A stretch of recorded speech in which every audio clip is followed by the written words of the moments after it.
Hey, Bri, doesn't it suck that the boss is always over our shoulder when we're trying to talk? Jay, he should be entertained by us. Let's get out of here and finish this conversation. All right, but as long as it's not work-related. Jay, how's it going? I am good as hope the levels are. Okay, just good double checking over there. They look all right. We'll see when we actually get into our conversation voice. I want to welcome everyone to the work-related podcast. Oh yeah, stumbled there. We are related by work on all the necessary platforms. Yep. Should we be expanding our platforms? No. You know what? Should we? Well, no, because we don't do anything on the other platforms. That's true. I mean, the first platform would be the YouTube that we would do. That We did do have a everything. YouTube channel. Yeah, I know. We would expand that. Like Yeah. I didn't say new, I said expand. Oh, yeah. I don't Yeah, even know. yeah. The Twitter thing is not. We're not promotional people. Yeah, So I don't no. even know about that. And yeah, I guess I haven't been using my Twitter as I was before. So I don't know. Are you going to get back on it? No, The this is actually age-old where I was question? actually trying to purposely lean into the thing is how would we become, because I'm looking for where to go in Mexico, and it's mostly a YouTube thing where Yeah. I'm like checking out resorts from people, and there's so many various styles of how people decide to be, I guess, quote unquote, a travel influencer. Mm-hmm. Like that must be your goal if you are waking up early before anybody gets to the pool, because most of these are all before anybody's there. They're not full of people. And some of them are really professionally done, and some of them are just a family taking videos Yeah. wherever they go. So we're here. Stop that. But they must be trying to be some kind of influencer. Yeah. Right? Yeah. The best example I can give of this is when I was doing my bullshit research on Vegas, and there was lots of different people telling you the things to do in Vegas. Yep. Top 10 ripoffs in Vegas, top 10. And then you see so when I was doing that, I don't know, I was going to like delve into tech. Like how do I trust who I decide to trust in the travel influencer type of way? Do you go by numbers? See, so for the travel thing, I try to go by how it starts off with how recent is this post. Yes, for Right? sure. Like I don't for want to sure. post from 5 years ago. Yep. That resort's come and gone. You know? Unless all the other ones are 10 years and 5 years is the newest. So in the travel influence, when we're just like searching something and not going that deep dive, like a year, 2 years is like the oldest ones that I've seen. Yeah. But I won't even touch those. Like I Yeah. love like a 3 month to a year. When I was looking at Belize, I couldn't find anything that was less than a year. What do you think that says? What do you know. think of that after I right think off the bat? people don't want to go to Belize. I actually think it's so. What if I tell you I think it's the opposite? That It's too one of many those people go well-known there? secrets. Like I ain't letting people know what's fucking good about Belize. there is some freaking crazy secrets there. What do you mean? So, have you heard of that? I forget what it's called, but that it's like the deepest part of the ocean. Is it like a blue hole? Yeah, like a blue hole. That's Jesus that's Christ. off the coast of Belize. Okay, I so think you I've can seen go that. there and you can see it. And when I seen videos of it, I'm like, God damn! Like, no way! Isn't that creepy? That's too creepy. Like you're talking about miles and miles and miles and miles under the water. Yeah, I'm good. Isn't that more creepier than space? Isn't Yes, that the side, like 100%. Because it's realer. Like, I guess space is real too, but And you don't know what's down there. You have no idea. and you see all those videos of those creepy fish and that they say live on the bottom of the ocean. Like, and they've only studied like nah. 0.5% of the fucking ocean Yeah. or whatever. Oh, bro. Yeah, I'm good. Yeah, so I don't know. Like, yeah, that would make me pause. To be honest with you, like, I'm trying to say something opposite about like maybe it's a well kept secret. So when it comes to like the Mexico of it all, it's just like, well, first of all, it puts you in a great place. Yeah. Like I wanted to compare it to you for your like tech influencers, because I remember talking to you. I've seen this video, and you was like, "Oh, is it like this Marquise Brown type of thing?" I don't remember his name or whatever. And you, oh Yeah. yeah, he's a big deal when it comes to. It was Apple Vision, and it was the first one that came up to me, and I was like, "This guy's already got 15 million views in like a day or two." And so in that case, it was how many people are listening to him, or how many followers like he sure. has, or how many people trust his opinion, or whatever.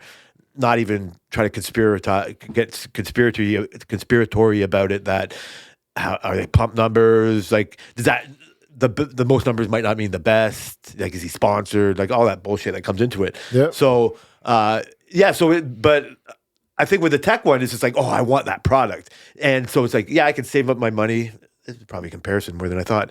And then with the hotel, it's just like, oh man, wouldn't it be great? Yeah. Like, I don't know. Like you're hoping for the best case scenario, but you're just like, I don't know. You're picturing. Am I picturing myself in the hammock? Am I picturing myself at the swim up bar? Yes. Like that's yes, I am. Absolutely. Yeah. And so like it's just like, do all of them start? They all start to look the same.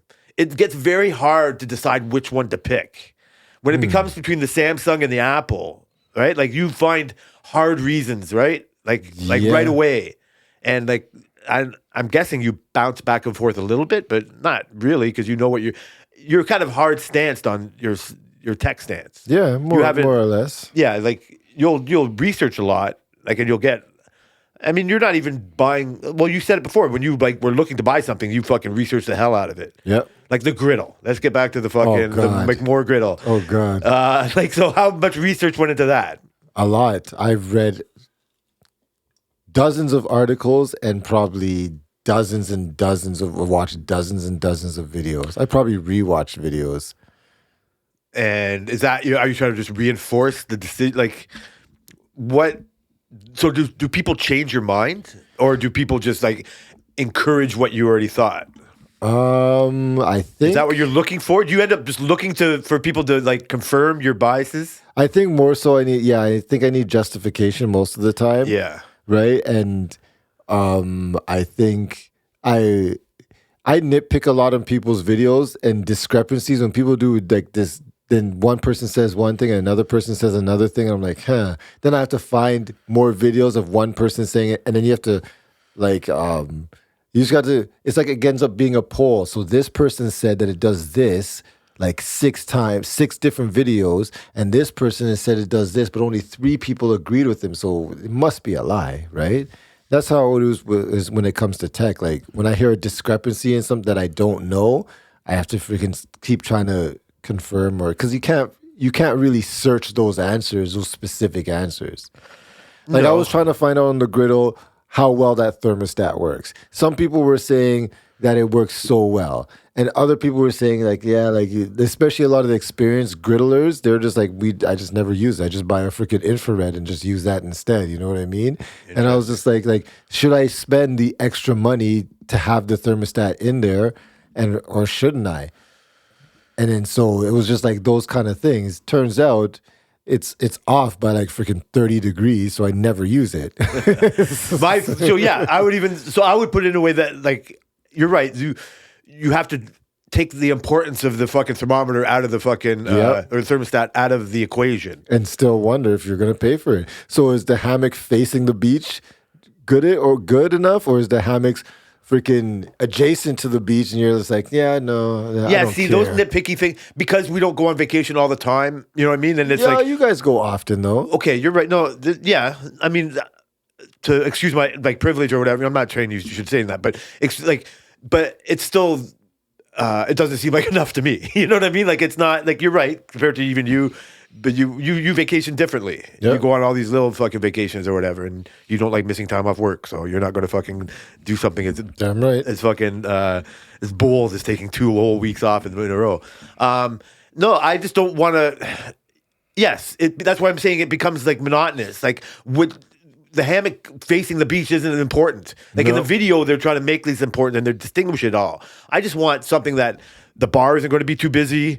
Well, no, then I just have to find out what is important to me because Yeah. I don't know as much. Yep, that's what I was gonna say. So we found this first place which she looked at and she was like, it's a Margaritaville. And at first I'm like, oh, how typical basic tourist am I that I want to go to a chain like hotel? And then part of me is like, yeah, lean into that. You are like that kind of a tourist. You don't, like, as much as I go on vacation. Yeah. We don't go to Mexico that much, but I want to. It's designed for you. That's what I thought. I have a Margaritaville fucking thing. I'm Mr. Margaritaville in Milton. So I'm like, yeah, look, and it looked perfect. Like all the things had it. It was like again, this is kind of scary. It's an adults only, so you don't know if there's like freak parties going on fucking in certain hotel rooms. Why is that scary? That's right. Well, I'm a prude. You know what I mean? I don't want to get somebody to slip a Mickey into my drink, and all of a sudden I'm waking up in a fucking Are you middle of a sex sure? party. It is I gotta let go. vacation. You know what I mean? Exactly. Like, you never know until you know, right? Like so I'll tell you how it all goes, right? So, but those are even creepier influence videos. Like, I don't want to go down that rabbit That's hole. on the dark web. That's all. It's the dark web. Yeah, thank you very much. And so those are the age appropriate. You got to fucking click this button to see the rest of this video. And so so this one was perfect. Everything looked great. Like all the things leaned into it. Fucking Tim. Like we're not adventurous foodies. So a lot of these places kind of advertise all these gourmet fare, right? Like these, and we just want like burgers and fucking chicken finger. You know what I mean? Like I'm almost exactly like her, but she's very nervous on the food choices that she's going to get in Mexico because her memory of the last time, it wasn't that great. They try to be a little bit highfalutin. So it's in a way, if there's kids, like if it's not an adults only and it's a family place or whatever, then there's a way better chance of normal fucking food, right? Like whatever you want to say. So, but this Margaritaville place looked like it had it all. Then we're looking at different things and seeing stuff, and then we found out again, doing a research, like they don't have a beach. Like it's on by the water, but certain areas are like a rocky cliff area. You know what I mean? Like again, like it's not all just. And how much do you guys like the beach? So this is the thing, not tons, but it did affect that. Well, we want the option of going on the beach. There's no beaches close by, it said. Usually No, they well, say, you don't want to do that. You're not going to leave your resort for the beach area. Like you want the beach on your resort for sure. like we don't see the beach very often. You know what I mean? Like even when you go to Florida, we don't go to the beach. Going to the beach in Florida is like not an ideal situation for us. It's not a beach destination. Yeah. Even though you can go to Clearwater Beach when we stayed a long other time, we were close to the beach at Clearwater. We just want to be able to walk on the beach if we want to walk on the beach. When we went last time and she was in her wheelchair because she fucking twisted her ankle off the bus, she barely got to see the beach. I got to wheel her on the boardwalk of the beach. This is fucking ridiculous. Like so, she missed that last time. Yeah. And when we saw that this resort and it didn't have the beach, it was like, fuck. You X'd it? Yes, it became an X Damn. because, and so we're like, but we had to have a conversation like, well, how much is the beach important to us? Like if this place had the beach, it probably would have been a lock. But now we're having to go and research stuff that kind of had everything we liked about this resort plus the beach. And then you start going to, like, again, we're very limited to what we know about Mexico, but we were close to Playa del Carmen. And that would, if we want like to spend a night in the town area or whatever, resort town, that would be where we are. So let's see what other resorts are closer to that area. And then it goes like, that's Mexico's most famous beach area type of thing. And so the problem is when you start looking at these influencers, they're highlighting these luxury places. Yeah. It's like you and your $300 million fucking home. Like, why am I looking at this resort? Like I should just stop this video now. Like many times to get to. Or you could just go. Yeah. Or that's okay. Where do you spend your money? Like going to Sandals. So I haven't actually seen the Sandals yet. Oh, I don't know if there's a Sandals in Mexico. Yeah, I don't know. It's gotta be, but Well, so no, we you haven't seen a Sandals at all. no, you're I've saying? heard of Sandals. Oh, I know what yeah. Sandals is, like Jamaica Sandals for sure, and all that. Like I get that that's a higher end chain. No, like to be honest, so far, I mean, other than like some higher end resorts that I just once. So we were watching a top 10 resorts in the Mayan Riviera, and like the first 5. In hindsight, realizing they're going in order from cheapest to probably most luxurious, we're like, oh, that looks pretty good. Okay, write that one down. And so we'd stop the video. She'd fucking Google it, find out the price, and then we'd fucking carry on the video. And then we started getting into like numbers, probably 8, but they're probably like 5 and 4 and like 6 even, and fucking saying like, oh no, that one's like, compared to $4,000, this one's going to be $6,000 for both of us. Yeah. Type of deal. And we're like, fuck. Like, again, we're bad with money, so we don't want to just start off our new breathing room fucking knocking this off. There's only so many times I can say, well, it's our 20th anniversary. Yeah. You know what I mean? Like, what, you know what I mean? Like, What's $6,000 a night? yeah, exactly. And then but they're so nice to see. So you see all that stuff and say, okay, fucking what becomes important, right? And so we stopped watching those. But, and again, in the chain of it all, there's a Hard Rock resort type of thing, right? Like, actually, part of my perfect world is I would go to the same place that we stayed last time. She found that place. It had a great we could upgrade our room to a platinum area where there's less people at those bars, less people at those pools, and it was perfect. There was a beach there that she got to wheel herself to, you know what I'm saying? So we could go recreate that situation, right? With the wheelchair? Well, maybe me with my broken body. Maybe it'll be my turn to be pushed around. That's hilarious.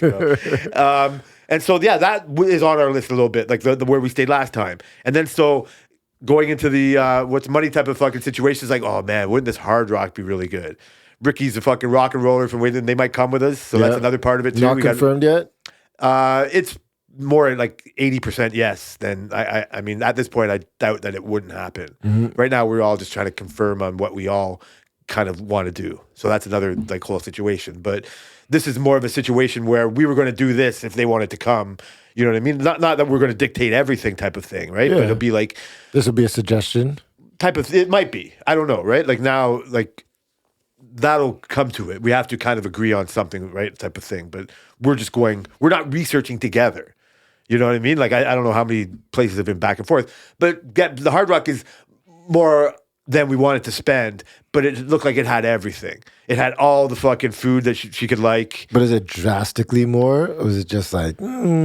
It's more. It's enough to pause. Yeah. Right. Like it's now we're getting further away from you know what I mean what we said we would do. Yeah. And all that. But yeah, I mean it's not out of the conversation of treating ourselves like nicely type of thing. Yeah. But that's what I mean. So now we get to that kind of money. It's like, well, what else could we do if we're going to treat ourselves nicely? Upsell. Like, should we go back to what? Upsell. Well, like, yeah, like it doesn't, you know what I mean? Like one place had great reviews, had all these kind of things, whatever's like nicely and looked great. And one of the, so actually when I get to one of the travel influencers, I can't even remember the name. Oh, it's like, this is their video again. This is their video again. You know what I mean? It's the same YouTuber, you know what I mean? Like, and it's like, I like how they're doing their style of videos, you know what I mean? And however it goes. So I can see falling into the like pattern of, I might trust this person only because they're great at production. Like, you know what I mean? Like, I don't even know what I'm falling for right now. Yeah. And so, what was the thing? And it said like, yeah, you'll find that at this one place, which was one of the better ones, and the negative things was like, they really try to sell you a timeshare. Right? Like that's annoying. It's very annoying. Like I haven't been in that kind of situation for a while. When you're in Florida, they're everywhere, but you would have to seek something. You would have to be looking for discounts at the theme parks or discounts on whatever to go to this thing. And I refuse. I've only ever been a long time ago when I was a kid. Fucking went to like somebody I knew, they got suckered into a timeshare thing or whatever. And it was just like, wow. Like you don't understand the pressure sales that they do for that. Other people would for sure. And so it's just like, yeah, they will pressure you. And in the review and the things, if you just firmly tell them no, they will just leave you alone. So you can just imagine 10, you can't even say 2 or 3. It would be 10 or 20, if not more times, that they're going to approach you. Damn. Well, no, because that's their whole job. Yeah, they got to make that money. Like, they don't give a fuck about your feelings. Like, that's the worst thing about a fucking salesman type of thing. So you could just imagine you're going to be on a trip and all that, and you're going to get schmoozed by fucking somebody. That kind of ruined the trip. In some so it's aspects. going to be off, like, you know what I mean? Like, I don't want any part of that, right? Like, even if it's, like, worth the extra money maybe to just, I know how to say no. I can put on a mean mug. Like, you know what I mean? Like, good luck trying to sell me a timeshare. Like, you know what I mean? Like, I'm not going to fucking do it. It's just knowing that's going to happen. Yeah, and then being irritated about it. Yeah, like, so why would I bother with that? Yeah. And so, I don't know. So we're just, like, in the middle of that. It's frustrating and fun at the same time. Right? Because it's fun because you picture yourself in the hammock and the beach side, you know what I mean? Like, whatever. It'll be the most fun is deciding on a place that is a little bit more over budget because you're treating yourself like nicely or whatever, right? Like I can just see like, and then it turns into a anxiety situation where, oh my God, I hope it's as good as I want it to be. Yeah. Like nobody's taking pictures of the rain in Mexico. Oh yeah. Like nobody's taking pictures of fucking, you know what I mean? Like it's the sunniest days. It's everything, you know, like, but like you just always like have a chance. Like there's no reason to have that negative thought in your head. No, you got to go for it. Yeah. So I'm in the both like phases, or I'm in 2 phases where it's frustrating because like, oh man, I gotta stop watching these videos because they're all just coming into one. right? Like I'm not like I'm not in the stage where I've narrowed it down. When you got that griddle, how many choices did it boil down to? Because I don't know how many griddles are close to that. None. That was the only one. Yeah, so you went to the sandals of griddles, Yes. right? And so then the choice becomes easy, Yeah. right? If you you just were like, should I spend the money on this? Yeah. And then you just you're just worried about when you're spending the money, you're like, you don't want to regret. That's all. So that's where Both ways. you don't need to so the regret that you would never admit to, I guess, because I'm just joking here, is like, fuck, I didn't really need to get a new griddle.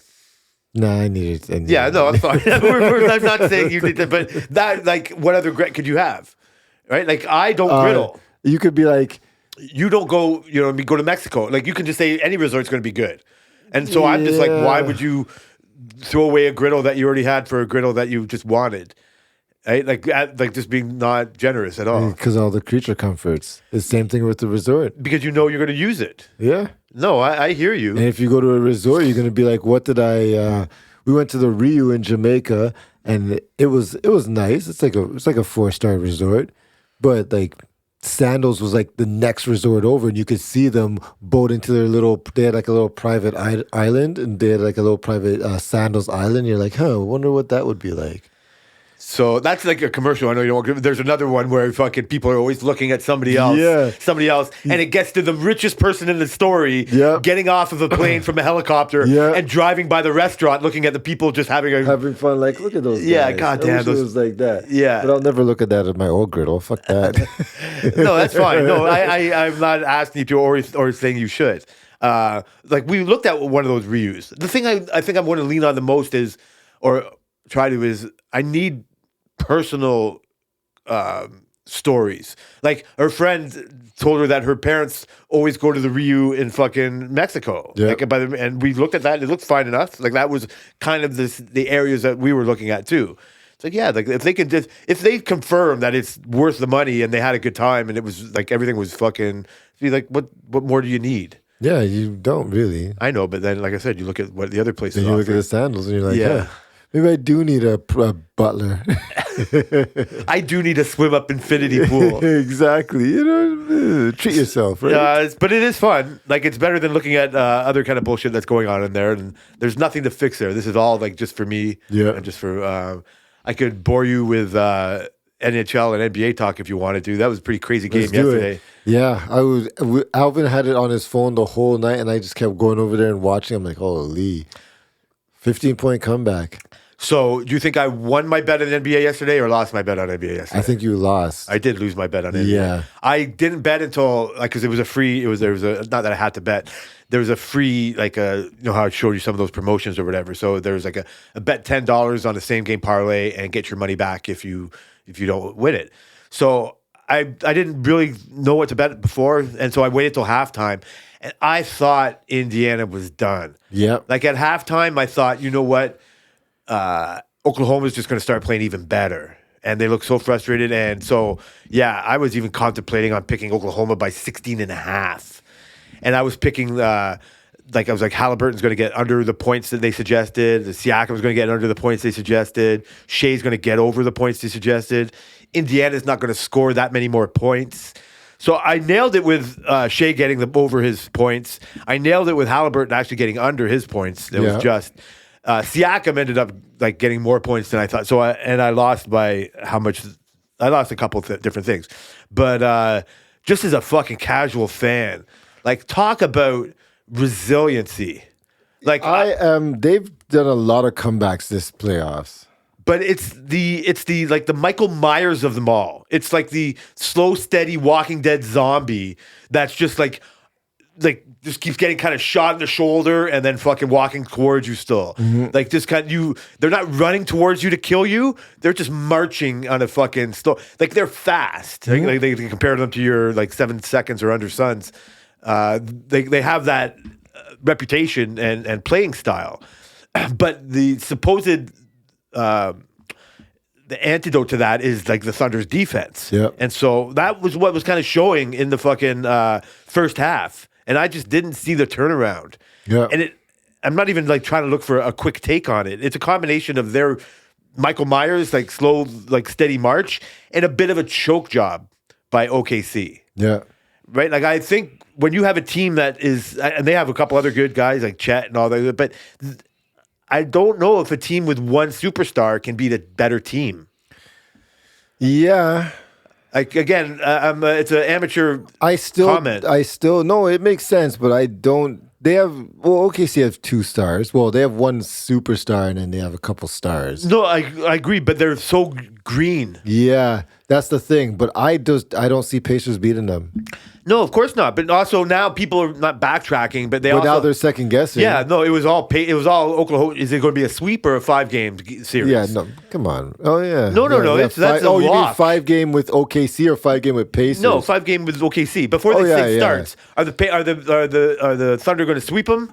Or are they going to that's what people were thinking. Well, of course. No way. The Pacers should not. The Pacers were 10-point underdogs in this game. Yeah, but and they were like fucking sweep after making it this far. A sweep is kind of mean. Yeah, but that's the history dictates that when a powerful team matches, goes up to another team, like Pacers get no respect. Yeah, they don't. You know what I mean? Like even the whole underrated for fucking Halliburton and all that. Like, and so I actually, as a like Lala said, I'm in a little bit of a conflict. Is who should I be cheering for more? I'm the same way. Should I be because I've never not loved Pascal Siakam. Yep, I'm the exact same boat. But shouldn't I be all over Shea? Yeah, like shouldn't I want Shea to win? Better player. Yeah, he's Canadian. He's fucking he's an MVP. Like this is so rare. Yep.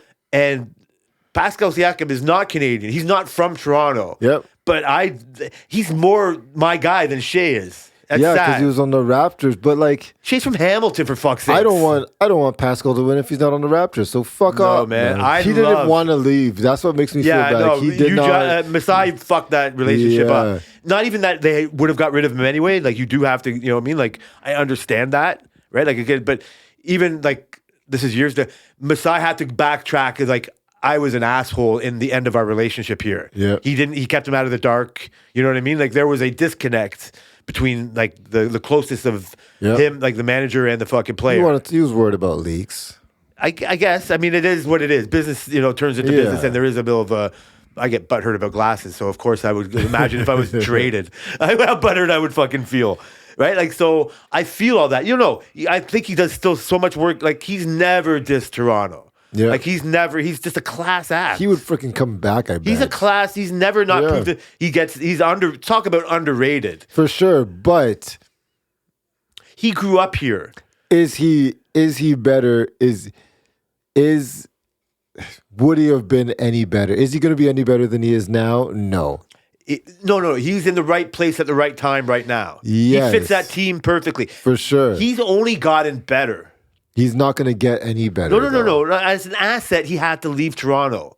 I'm not even trying to even. He had to leave. So it was a good move. No. It was a great move. I think they should have got more for him. Yep. I don't think it was the best move. I think underrated. How personally how the relationship between the manager and the fucking player were, how it deteriorated. But as I see that player, he did not let that affect his relationship with the fans of Toronto. And he went to the Pacers too. But it's but he's also embraced that. Yeah. He's just, in my eyes, he's only become a better version of himself. Yeah, he did get better for sure. And he carries that team when fucking Halliburton, when others can't. Yeah. And he can adapt his style. And you think of him, when I hear other people talk about him, he's just gotten more unorthodox. Yeah. Right? Like he's got this weird style and like even the little spin moves, whatever you think he might be predictable at, he's gotten better. For sure. And I know his story. His SGA is almost, it's not fair, but he's like, oh, I see that trajectory. You know what I mean? I look at Sire and go, oh my God, I hope he could be like SGA, a little kid from Canada, fucking blah, blah, blah. But the whole Pascal story is even better because he didn't pick up basketball until he's 16, 17. Yeah. Because I know his whole story and how he fucking got here. And it's just like, I don't know. I can't not love it. And so, to be honest with you, my instincts start to lean to cheer for him. Yeah. And also because his team is the underdog. I don't know if that leans into it. Oh, yeah, underdog stories. But I feel very unpatriotic. So, man, you don't like SGA? I love SGA. When I was watching him and in the disrespect of Kobe of it all and every now and then you'll hear me say about LeBron because he's just a specimen, and as time goes on, like because I wasn't studying Jordan, like but the Jordan, I can't unsee the Jordanness of it all. Yeah. I can't unsee the best of this is not like of like Kawhi and DeRozan. You know what I mean? Like that mid-range game, like finding that fucking shot. Yeah. Like it's everything that I loved or could tell you why I would like a Kobe highlight. And it's there as a pure bat. When you see him fucking just maneuver his way in there, just it's so impressive. And he controls the game, like the best teammates of it all. But as a sports fan, I know it's just like if you're a one-man show, It's hard. it's easier to shut you down. Especially on modern day NBA. No, it's all about coaching. This is how I feel why Canada on the national stage in basketball, because there was like, how did they, a narrative is like, they got all these great players now, but they still like choking away at the fucking top. We don't have the coaching, or our coaching hasn't risen to the top of international level coaching in Canada. We don't, I don't know a great Canadian coach. And so it's one thing to have the style, but coaching is very underrated. Like the Knicks fired their coach. Like you could you could have your opinion on that or whatever it is, but it's like you're very much hoping that you can find another coach that can influence your team like that one does. Like the voice might have died, like the players can control who it is, but coaching matters when it comes to everything. And I think Kerr was going to outcoach any Canadian coach in the Olympics. 100%. 100%. So Rick Carlisle is these are two, you know what I mean? Like, so Carlisle's no slouch. Of course not. And so you give him this Indiana team and he could just come up with a whole new scheme. Nick Nurse, you know what I mean? Like when you're his coach, like now it's just laughable to watch him lose. Like I don't have the same feelings for Nick Nurse. Yeah. Like maybe I might, but he left us. Yeah. Like that wasn't as, or whatever, you know what I mean? Like that's not, it's easier to root for a player than a coach type of thing. So I think when it comes to like Canada's national team and shit like that, they can't get over the hump because of coaching. If you're like a team like Oklahoma who's so reliant on your MVP, then it might be easier to shut him down than it would be to shut the fucking monster that is Indiana when they're fucking on their game. Yeah. But I swear it was on my second TV.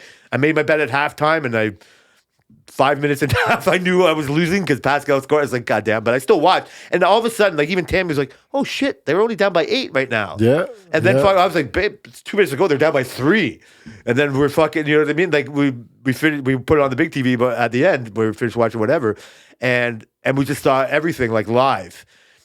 It's something. Like nothing will beat the fucking Kawhi shot. Yeah. Because that's our team. Yeah. That's fucking everything I can do. Greatest shot in history. Yeah. No, but to a very select few people. No, I mean, nobody outside of. I've seen a top 100 moments in the NBA, and that was like number 2 in the past. What was it? 25 years. That was like number 2. Okay, I bet you it was a Sports Center or a Sports. Nope, it was a Canadian not. It wasn't fucking Canadian. thing. Okay, It wasn't okay, that's Canadian. fine. I give it all that thrift. It was I'm just crazy. saying, as in the Joe Carter hitting a walk-off home run of it all, you never hear about it. Yeah. You hear about fucking Carl Yastrzemski in fucking 65. Who's that? More than fucking Joe Carter. Who's that? And I watched the Joe Carter one. I was at the fucking bar, the office, fucking getting fucking hammered as a fucking 22-year-old. It was the best times of my life.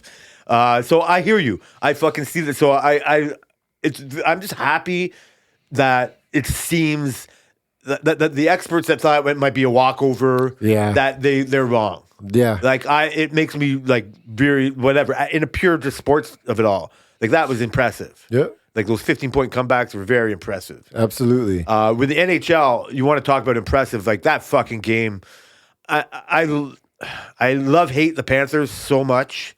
Like they are what hockey is. Yep. Even with their dirtiness, their fucking stellar goaltending. Part of hockey, man. It's part of fucking hockey. Like that's just undeniable of it all. But this is the first time that I actually really want a Canadian team to win that's not the Leafs.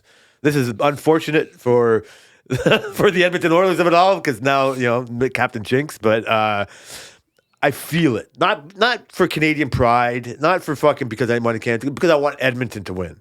Really? Because I want Connor McDavid to win. Oh. I like their team. I love the rematch of it. Like in the history of it all, Gretzky had to wait till his second game, and like Gretzky lost his first Stanley Cup final. Yeah. Crosby lost his Stanley Cup first final. They both went to back-to-back Stanley Cup finals and won the second time. Yeah. Like that narrative is Yeah, kind of it's creepy. crazy, yeah. You know what I mean? Like it's that destiny of it all. And the just like fucking. We'll get to fucking poor Sire.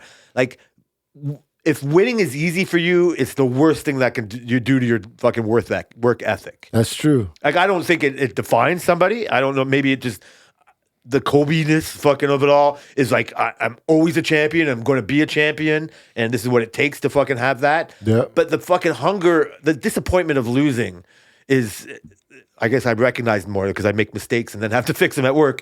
Is like I recognize that. I kind of appreciate that of it all. Yeah. And to get off, so that's why I really enjoyed watching the hockey game. But trying to bury the lead on whatever. Last time we left, Sire was about to play his second basketball championship in a row. Yep. And so, what happened in the basketball championship? Fuck. It was a pretty decent game. They were basically leading most of the game, and until maybe halfway through, then it started to get really close, and then they ended up losing by 1 point on a free throw on a foul that happened with 3 seconds left, and yeah. So I'm personally, selfishly happy I wasn't there to see him lose again. It was heartbreaking. I would have wanted to see it again, and but. Everybody rolls deep. Like just imagine how that thing was or whatever. Just nah, I don't want to bother everybody. And so, but it I don't know. I thought for sure they were going to win. Not knowing anything. I was just like, okay, it's their second time. The other team that I thought the second best team had already lost in their little playoffs. Yeah, they so did. it wasn't like they're going to have to go to their arch nemesis. But in hindsight, his arch nemesis was on the team he had to play again. And and the thing is that they were leading and they did a comeback as well. Sire's team did a comeback after the half of the game. They had to come back. Probably they were down by 6 points, and it was a whole thing.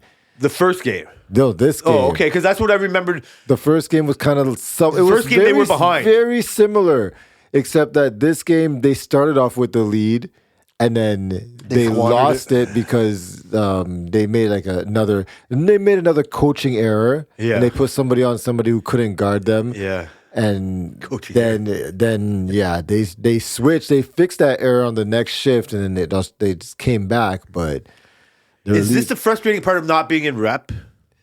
Aren't you still gonna? Isn't the possibility of not liking the rep coach compared to the other team's rep coach? Bringing it into coaching, not being in rep, not so much about the coaching, but the fact that they have to be fair.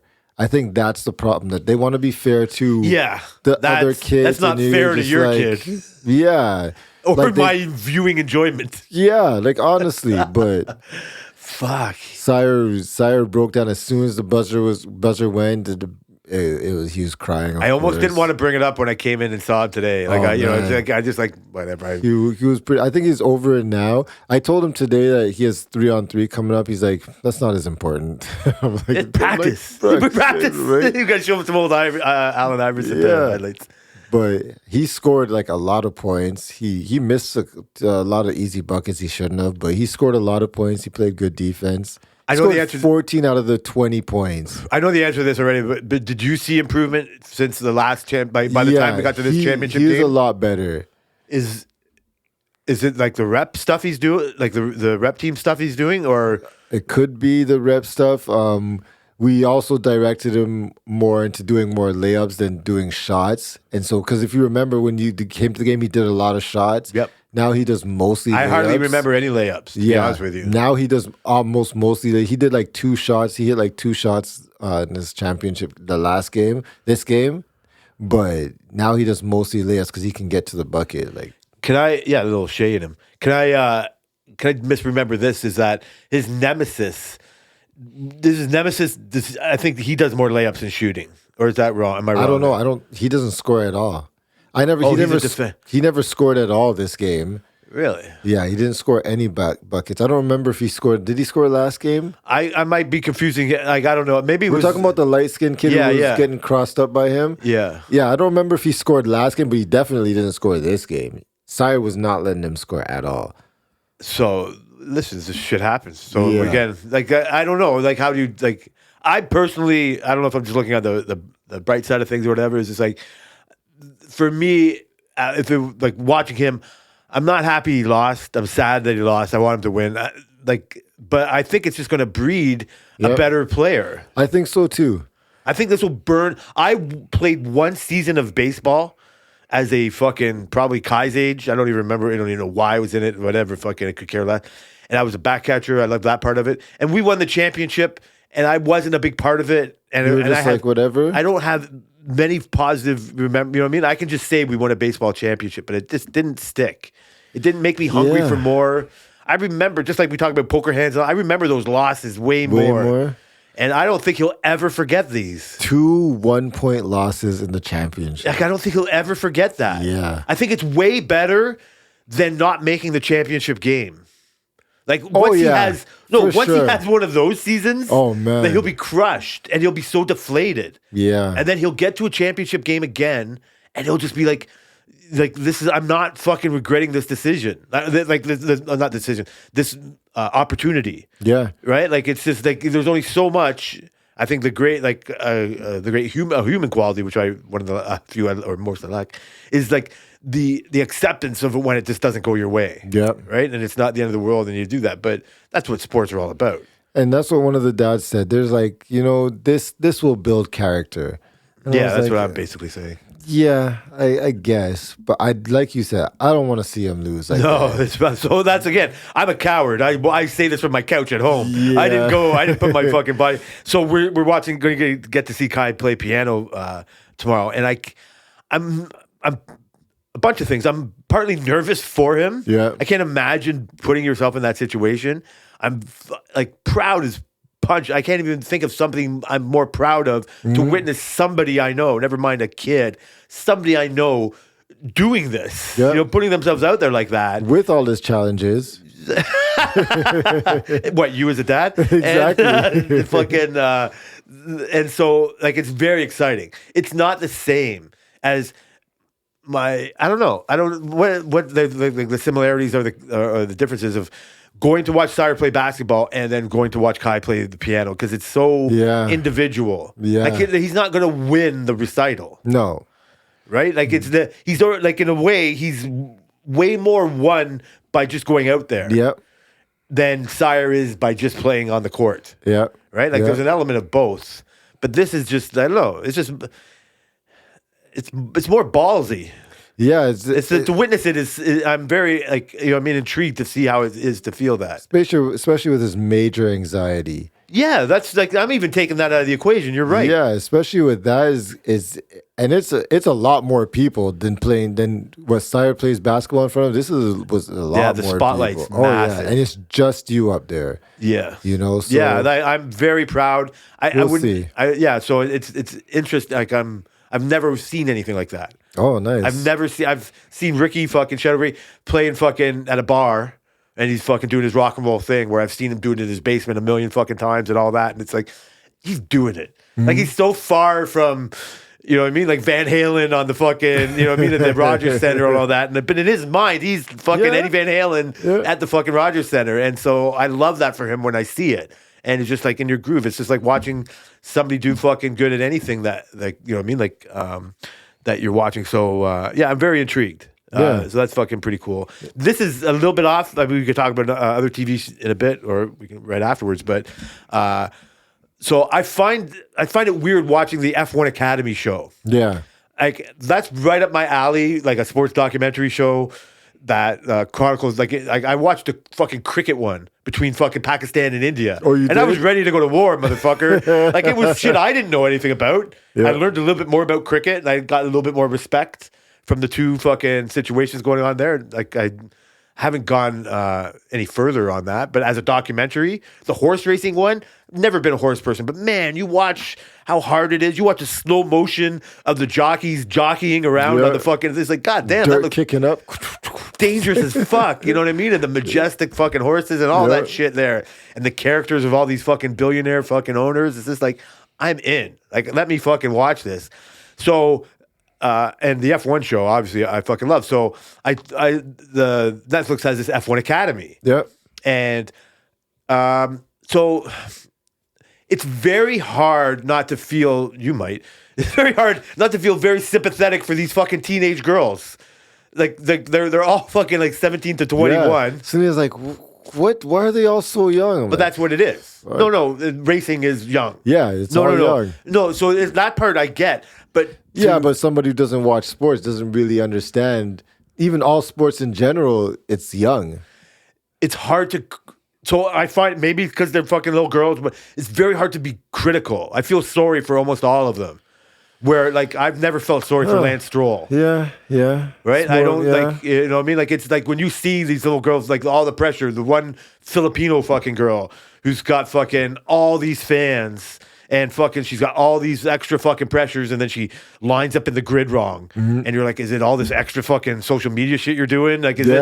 And it's just like you feel for her in a way that I don't feel for the guy well, no, I do. In the golf show, you're just like some random golfer who's struggling to get on the tour and all that. The underdog again. Yeah, you Jay? feel for that. And you see that. But most of the time in racing, it's just like we only have, I don't know, it's just different. I feel way more sorry for them because they're, you know what I mean? Like they're teenage girls compared to I would have the pro golfers or something like that. Yeah. Or the pro drivers. Because I think in general, it's still an underdog story for them. Like women in racing, it's still this whole, like, they're not given a chance. They're not even given the same cars. Like, you know, it's still this whole thing of them trying to get to be the first. Well, was it the first woman in F1? It must be. But yeah, I don't know. Like, they're all just trying to get Is there a woman in F2? I think so. Like, think I don't there know. was. I don't know if there is. So part of it is, so for my little dilemma, mini dilemma is just like, oh my God, I am not going to pay attention to F1 Academy this year so I can watch next year's show. Oh. Like, the results of the show are already done. Yeah, You know what I mean? Like, you can even already fucking almost see the writing on the wall. Oh, but yeah. I've tuned in and I've recognized some of the names. And I didn't know it's only a 2-year thing and all that kind of stuff. So the real and made-up pressure that's put on them in this little academy where they only get the 2 years to perform and they'll get this contract and do all that. Like, the one that's going to win it all, like I feel all the positive vibes for them. I am crushed for all 15 rests. Yeah. Like I'm like the fucking Leah Block story of it all. Like it's like I just like I'm rooting for almost all of them.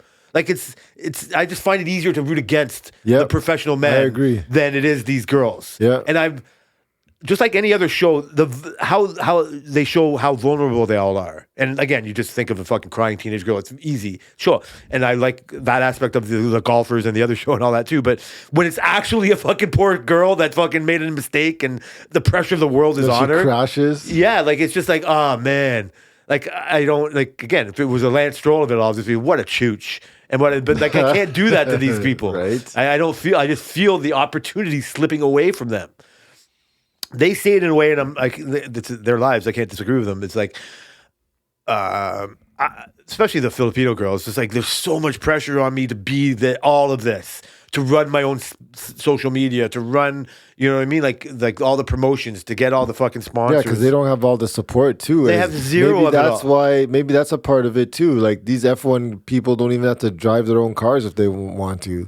But the problem in all that is, yes, it's all true, but also Lewis Hamilton, fucking Oscar Piastri, they all came up in the most competitive situation we've talked about before. Everybody was nipping at their heels. Yeah. There's so many other fucking Lewises and Oscars and Landos out there. Hey. No, Lewises, I'm sorry. Okay, that's fine. Okay. But there's so many in karting that, you know what I mean? Like the fact that like Albon and Norris and all them, like they fucking grew up in the same thing. And you don't compare them the same on the F1 track. It's like, oh, look at Albon. He got 7th. Oh, good for him. Look at Hulkenberg. Like, he's a fucking winner in everything in life. Everything else. Except he's a loser on the fucking race course because he's 7th. Yeah. You know what I mean? Like, we don't fucking give him anything. Their pressure gets underplayed when you look at the pressure we're putting on in the show. Like, it's overplayed. For sure. But it's really, comparing it to like the Selling Sunset of it all and all that, it's more real than fucking fake drama. Yeah. Like they're all like when they're showing you the video on the track and the qualifying and all that kind of stuff. Like it's like I said, I'm intrigued. Like whatever. It's entertaining to watch, but I'm finding myself like I'm just rooting for everybody. There's just like I don't know what it is. It's just different. Yeah. It's just different because who they are. Yeah. But the main thing is, it makes me like I don't want. Like part of me is like, oh, what's going on in F1 Academy this year? It's like I'd rather watch the show next year. So you're not going to watch any races? No, I this might year. because I said the same when I first before I got into F1 as much as I am now. I got something to say on that too, but is that I said the same thing about the Need for Speed show or the show is that oh man, I don't give it. I like the show better than the F1 series, like the F1 season. Yep. And it's kind of might be a little bit true, but now I'm all in on the season too.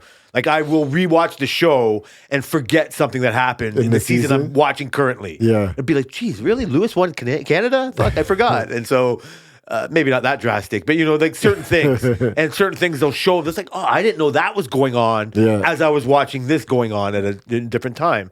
And because they also don't do it chronologically. So no, the second the show is over, or whenever, I will figure out what's going on in F1. It's just I'll be like, oh shit, she did win the championship. Oh shit, she didn't win the championship. You know what I mean? Whatever it is. But I'm lying because it's done what the show is trying to do. It's giving me more interest in the actual real product. Yep, absolutely. This is to start getting into my political talk with you. Is this was a little bit odd. This again, I have no idea how to fucking say this or whatever, but not that you'd be surprised. I think I might have heard her names or whatever. But when I first saw this, before I knew there was a show like a year or two ago, it was just like, oh, there's like some Arab girls that are racing. Yeah. You think The of like sisters. oh my God, they don't let women drive or they don't let them fucking see or fucking all the things you think they don't let women do over there. And just like, no, like that's a bad stereotype. Like this guy has 2 daughters in fucking in racing. Like how more empowering can you fucking be? Yep. And again, I don't know how to put it. This is I think my dad would roll over in his grave to see the reversal of perceived fortunes going on here because they will show those sisters in the most palatial home you've ever seen in your life. Yeah. I don't know what this guy does. I'm sure you're not allowed to ask questions, but they live on the lake in Abu Dhabi. Yeah. They fucking they jet ski, to school or whatever the fuck they do. Like they have everything at their disposal. It's the most Lance Stroll situation I can think of. Yeah. Like, and even on their on court or their on track results might show you that, oh, there probably could be somebody better than this person on there. But as a story, you can't deny 2 fucking Arab girls. Of course not. Like, it's insanely Of course not. pro. Like, everything about it is pro, and I see it, and it's beautiful and all that. And then they show the one of the English girls, and she comes from nothing. Like they live on fucking farm fucking statistics. Like her dad can't go to the races. Yeah. His grandfather, you know what I mean? They live in the fucking homes they had. Like they are the have-nots compared to the fucking Abu Dhabi of it all. Yeah. They have everything. And it's like, in my dad's time, that wouldn't have been the perceived situation. Yeah. Right? Like the world changes and it's not like, You'd be like, what do you mean you have a steering wheel in your hands? not that part of it all, but yeah, that's hilarious. Yeah, both of them. He'd be like, "What the fuck are you talking about? Why is this taking time away from soccer?" Okay. But I just thought, like, you know what I mean? Like, you can't just all these girls come from such different backgrounds. Yeah. Right. Like, it's not just it is still a rich person's sport, but who those rich people are is fucking not always as apparent as it might have been. And I'm happy for it. Those sisters is such a great story. Yeah, it is. I wish they were better. Yeah, me too. Like, it's just fucking, Me too. but the whole of it all, anyway, it was all fucking pretty good. But I don't know how lucky I have been to not care about my Twitter algorithm at all. Are you happy about it? Yes, I've become a happier person. You might not notice, but I think I've become a happier person. I've always been a avoider of the news. Mm-hmm. It's stupid to have a podcast and talk about things. And so every now and then, most of the things when I would be on Twitter would come to me and I would find that out or whatever. And then last time I could kind of remember talking about news related or like newsworthy stuff. Maybe it might be the election. Yeah, I think it was about the election. Yeah. There might be some other times or obviously some other things or whatever it all. But I said that I leaned more liberal now because I hated watching conservatism, like how it was ruling other parts of the world. You know what I mean? Like that version of conservatism, I didn't want to be a part of. And the whole nonsense of fucking Musk and Trump and tariffs and shit like that were just driving me up the like. When I think about it too much, it makes me angry, and I just didn't like it all. Like I felt betrayed by Joe Rogan, by Musk, by all that. Like I can't unsee how some of the political conversation has gone, and so I've just avoided it all. Like I care in a way, but like I've just decided I'm not going to go to America now for the next 4 years. I'm not blaming that on Trump, but just like I have to get a waiver. I'm going to still get my waivers, so I might go again. But the idea of going to Vegas is gone. That's where we're going to go to Mexico. The idea of going to Florida is gone. We might even change our mind next year. But you know what? The climate of it all, I just don't. now? Yeah, I just don't feel like it. Yeah. It's not that I don't feel safe or whatever. Like part of me is like again, like I have a waiver to get in. So like big stretch to fucking be sent to El Salvador.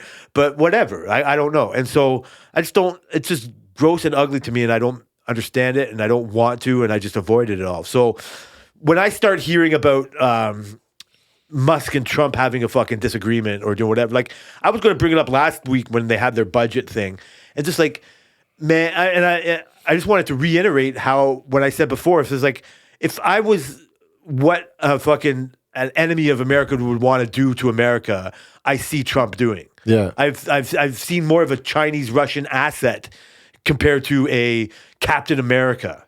Like it's the furthest thing from a Captain America to me. That makes sense. And so I feel like it's a statement of superiority, but that's the last thing I want to be or think I am. It's just like we're all being lied to. My agreement of that side is being manipulated to get a whole other agenda done. Like we talked before when they're laughing at how much these senators were making when the stock market crashed and then gained again. That was gross. Yeah, but that's now everything is just going more that direction. Of course. There's always shady stuff going on, especially in politics. I always look at it like that. Like they're just probably just lying to us. But we have no other information to go off of. We just have to go off of what they present us, right? And when you start to decide that they're in control of that information, then it's like, well, I don't want to look for information. Yeah. It's way easier to just go to fucking Mexico and fucking look at other information and watch the NBA, look at other information and just pretend it's not happening anymore. Like I see it's just unavoidable, but I just close my doors and don't care, like as a negative statement on myself. Mm-hmm. And then also my my conspiracy-minded thing or my negative bias or whatever, it's like because they get to control the narrative of it all, when Musk and fucking Trump are having a disagreement, I think there's something else behind it. Yeah. I don't It's believe a distraction. It's not just a distraction. It's a purposeful putting. It's so Musk can sell more cars.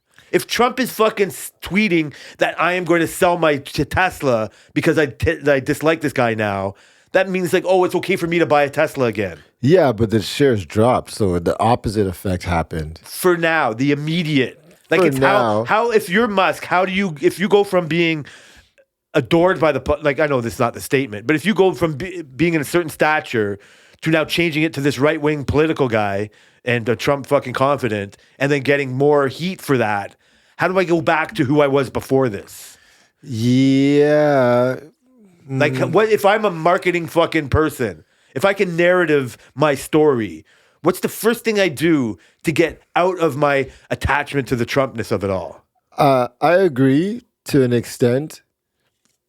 I just think that's too easy. I think that's too obvious. No, and I think they don't work that obvious.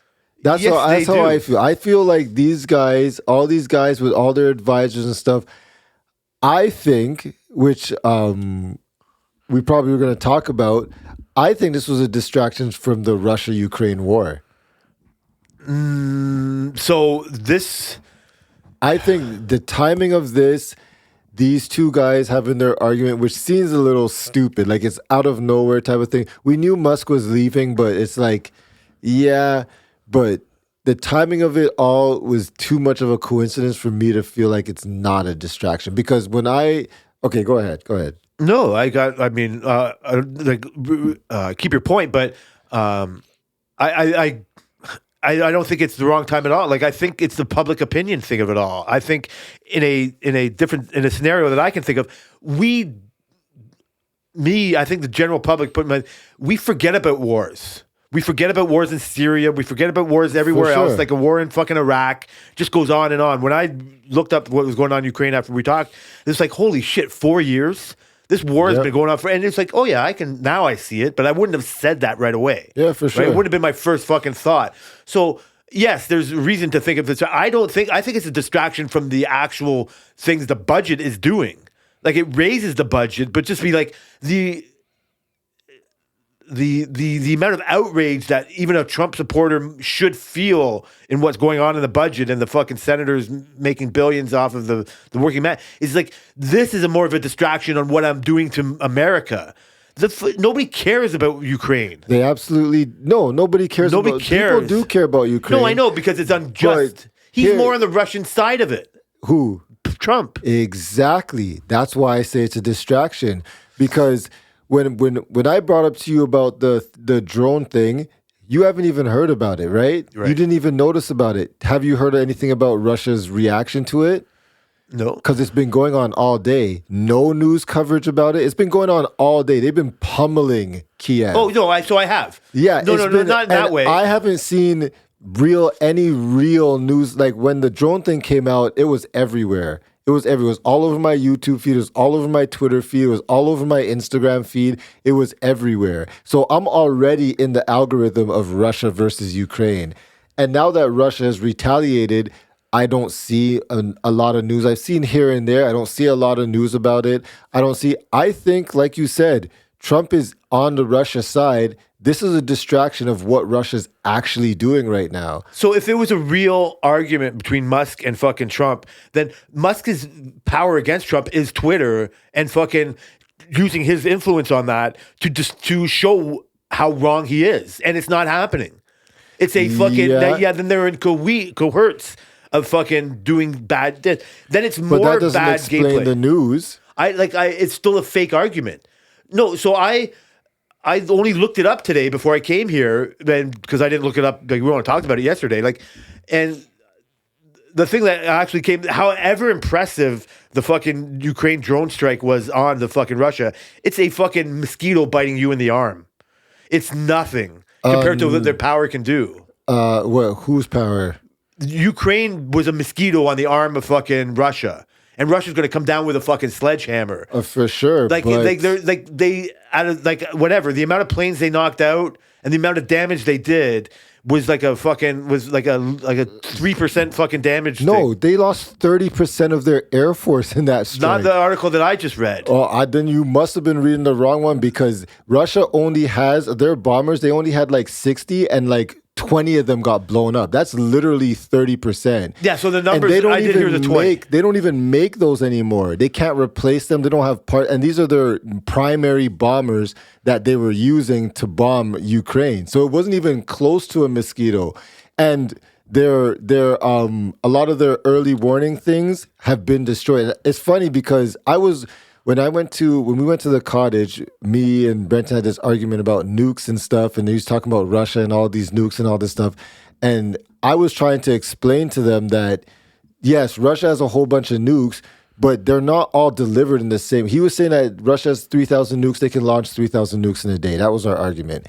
And I was like, that's not how it works. You can have 3,000 nukes, but only maybe 1,000 of them can be launched by an airplane. They don't even have 1,000 airplanes total. So you cannot launch 1,000. Just because you have 1,000 nukes, you can't do that. They're not all in the launching position. Exactly. They don't all come out of silos. They don't all come out of planes. They don't all come out of... pointed at something right now. Yeah, that's not how it works. Yeah. But when you see a movie, you say, oh, they push the red button and they all fly out and they blow. No, that's not realistic. Not on top of that, they all don't work. Nukes have to be maintained very rigorously to actually work on a regular basis. So when you destroy 30% of your planes that you use to actually deliver, because some of those planes can actually deliver nukes, that's a big deal. No, okay, so I'm sorry about the mosquito of it all or whatever, but the last thing I saw before I came here was, unfortunately for the Ukrainian side, this did nothing to Russian troops. They did nothing to the ground-pounding fucking things that they can do.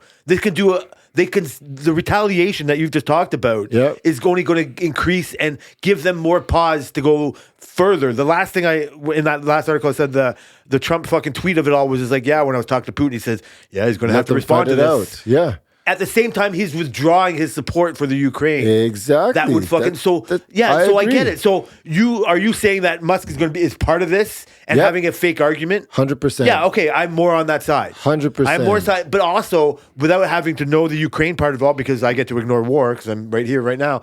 Is that this has more to do with him selling cars again? This has more to do Musk. Musk? Yeah. I'm saying the war did part. Take a hit. I'm saying his agreements of the war part is a byproduct of him getting Musk getting back into his the public reputation back and all that. Yep. This is where I can't ever not see that. Their stocks dropped 14%, but they still dropped before. Okay. Yes, yeah, I know, but now and it came back up. But so how do I get it back up? It's like I go on Jimmy Kimmel and I rip Trump. Yeah. And I fucking, you know what I mean? Like that's where I see the coordinated effort absolutely in doing that. I agree. Hey, so we're both right. Yeah. They're doing it and you're saying it's a distraction to the war. Distraction for war has been going on forever. Yeah, that's like I remember fucking David Soros, fucking shout out to he was the first one to tell me about General Electric. Mm-hmm. He was the first one to really be in the fucking hand of we're all fucking just being played, you know, I mean the Illuminati of it all. And I was in such I can't talk to anybody who brings up the word Illuminati. Oh yeah, I know. And I'm still there and all that, but it's just like to be generous with that type of person, they are actually to say, okay, fine, I know the Illuminati and all that, but it's just like there's something. There is these distractions going on. Yeah, I think that's where I think humans are smart enough that we don't need a global group to deceive people. As the Americans can deceive people on their own. The Canadians can deceive people on their own. The Russians have been doing it forever. Look at North Korea. They've been secular forever. You don't need a global group of the Illuminati. That's why I'm with you. I don't agree with the word. I don't agree with the word Illuminati. So when I hear people say that, they're just finding, for lack of a better word, to describe conspiracies. Yes, and when we talk about this, the coordinated effort between Musk and Trump to distract. That's not Illuminati. They tie that into Illuminati. Yes. That's not how it works. Like me and you can conspire right now to do something to our company. Are we part of the Illuminati? No, but that's not how it works. But we can use Illuminati in a verb sense to say like, oh, they're the Illuminati of Wilcox. I'll just say we're just being assholes. Yeah, that's okay. So I agree. That's why I want to ignore it all. Yeah. Like the sadness, I could find sadness. I just stopped watching fucking documentaries on Diesel out of the Sudan. Is realizing that this war has been going on for 4 fucking years. It's crazy. You see those buildings fucking knocked out. Oh, man. You see the fucking despair.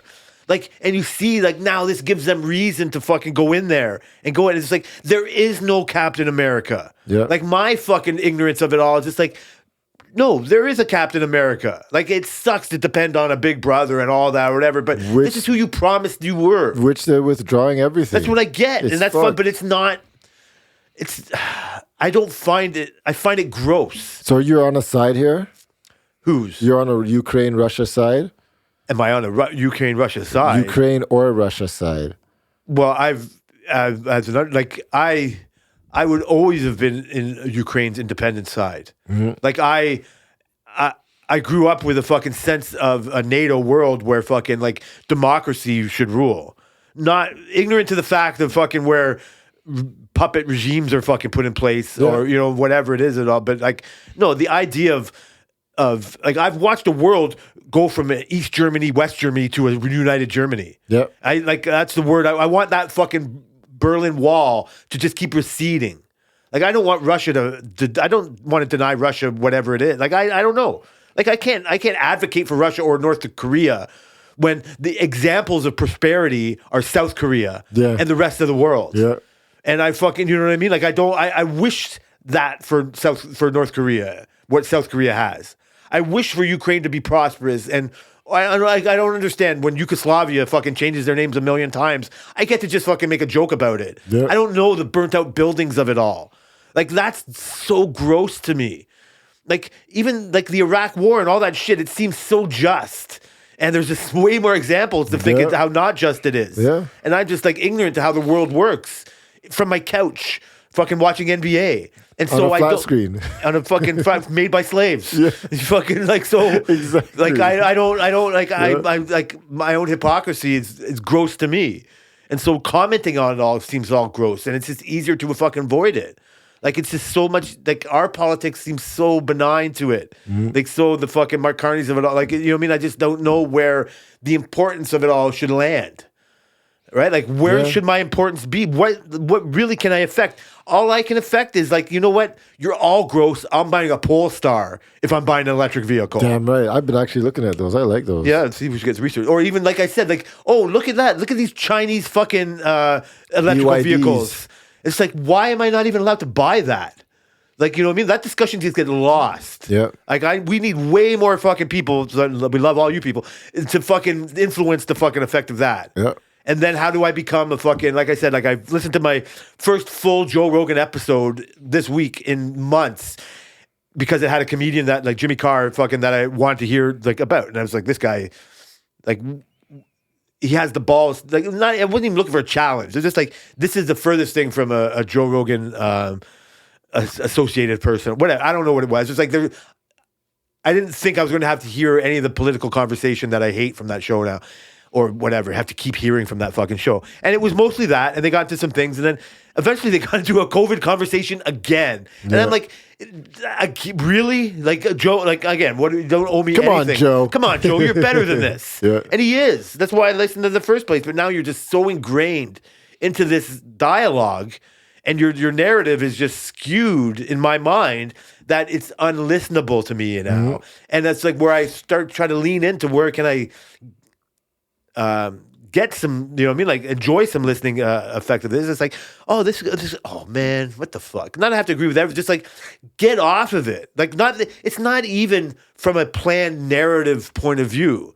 It's just like you can't get out of your own us versus them fucking situation when you're now the them and you're treating yourself like an us.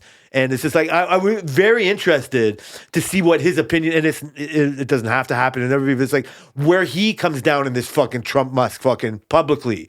Like, what do you do now? Yeah. You have one on after the other? Yeah, you love them both. You had one on after the other when He's it was probably just going to stay out of it. Yeah, that's what you get to do. Yeah. And that's fucking cowardly.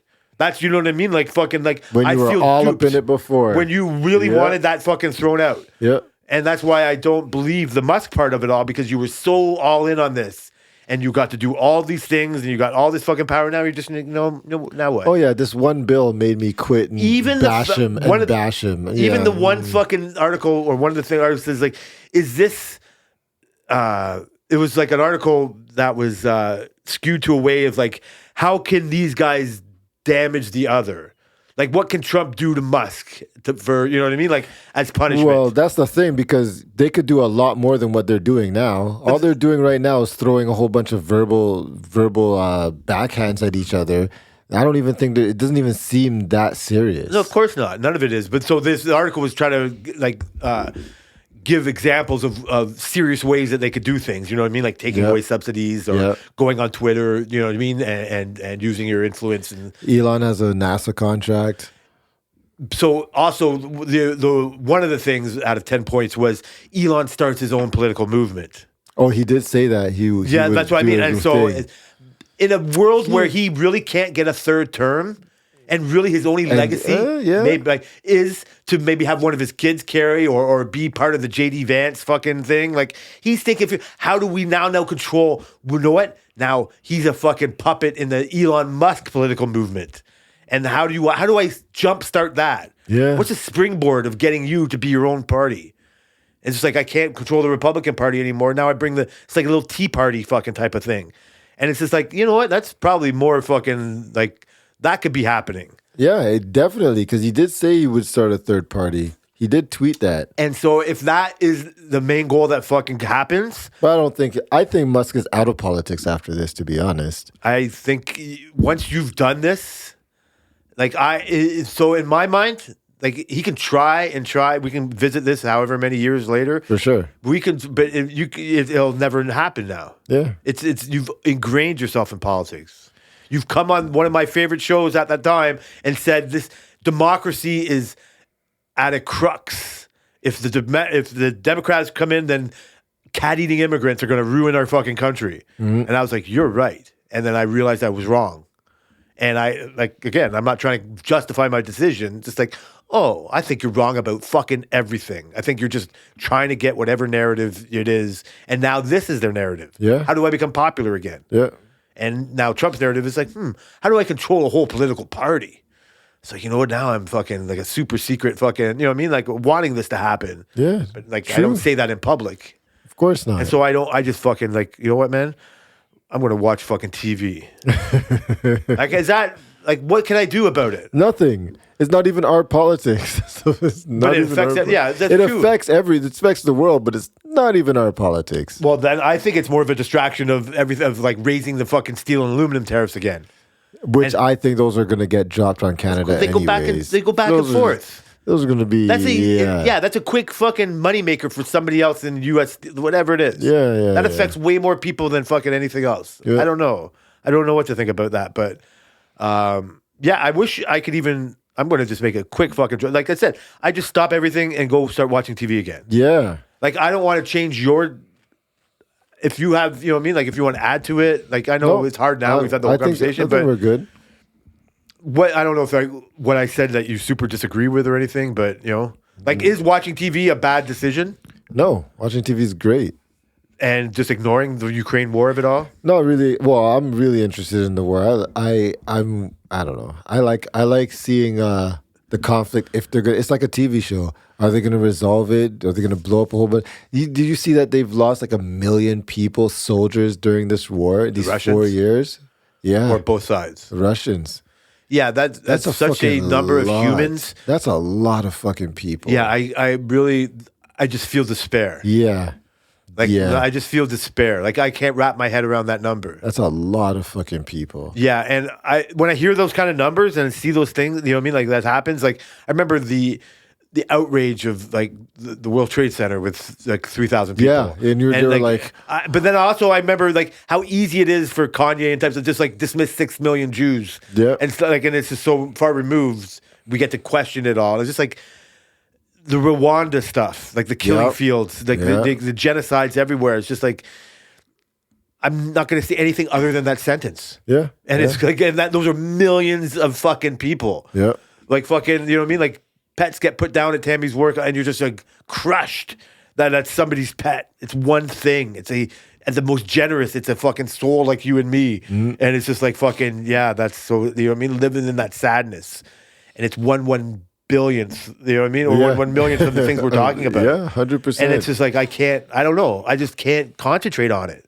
I can't really give it, like, even thinking about it more hurts my fucking soul. Yeah. And I don't want to unrecognize the privilege, just stopping this conversation and starting to talk about fucking TV. Let's talk about TV. Thank fucking God. So, I don't really have. That's fucking hilarious. I'm a little off of the fucking. I'm not. I don't have. So I think my favorite TV show now is Mobland. Yeah. That's pretty good. Yeah, you've been watching it. Yeah, yeah. So I think it's a 10 episode arc. And I think about since about like 6-7 weeks ago, we've been on a weekly schedule. Oh, like yeah? we've had to watch it, and so I was happy that we watched it. I don't know, like, so what kind of grade would you give it?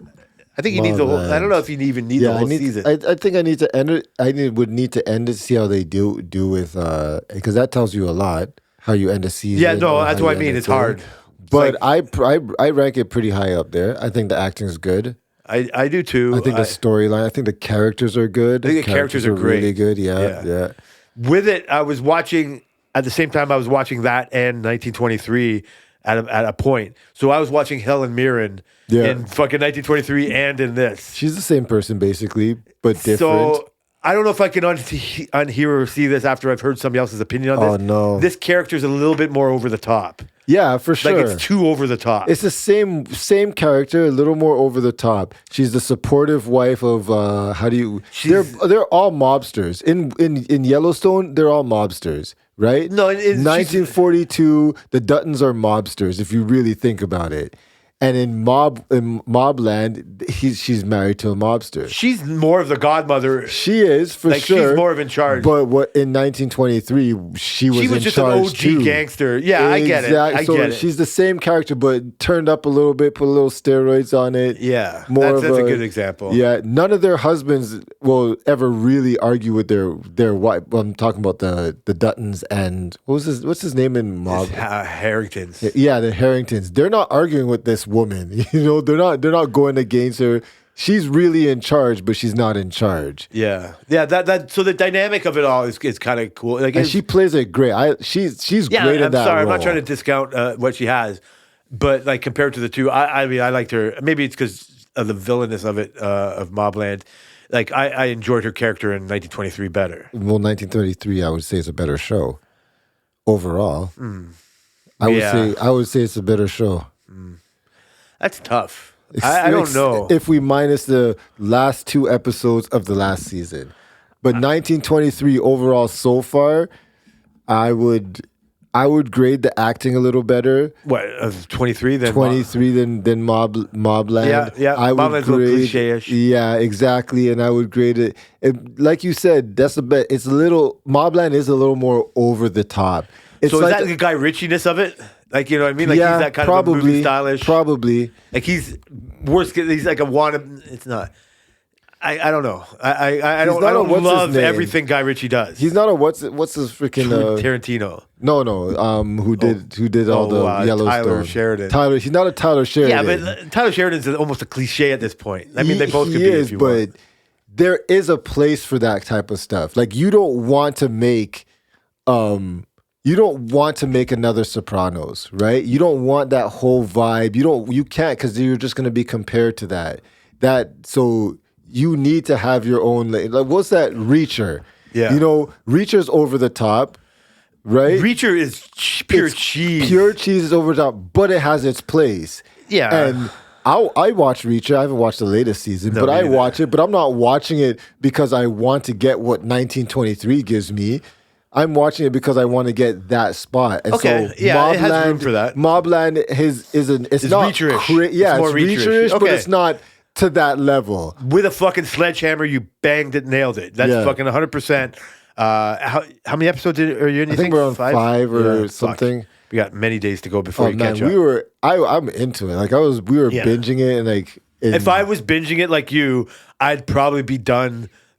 By next week, I would have been done all 5. Oh, I'll probably be done this week. Yeah, but I was week by week, so we'll revisit that like this week. But so in the Tyler Sheridan universe, like in this whole like Yellowstone and all, like how tied are they into the original source? Like everything, like I said when we were watching the other ones, I know they're not losing the ranch because I've seen the fucking show.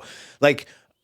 I want to talk about Last of Us in a way that I never played the video game, and I really enjoyed the first season. And when the second season came on, it took me a while to even think about watching it. I don't know what it was. Me too. I was just like, it was almost in a way the story was done in my mind. It's like, you know what I mean? Like, what more can we say about this? And I knew there was another video game, and there was huge talk about how adapting a video game is like the new, like adapting a book. Yeah. And not the new one, but it's harder to do.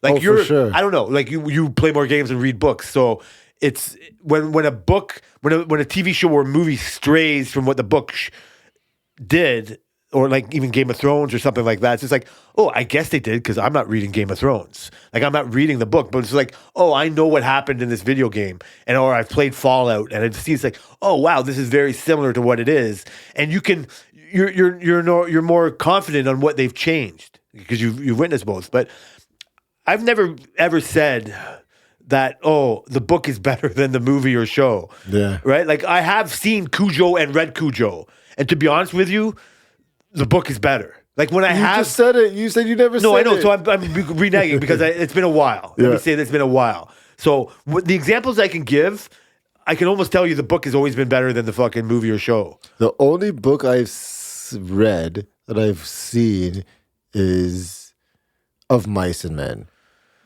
That's crazy. Yeah. So I read Rambo, First Blood. Read Rambo? Way after the book. The fucking book is so much like as one of the best movies I can even think of, like First Blood. the book just gives you more fucking like.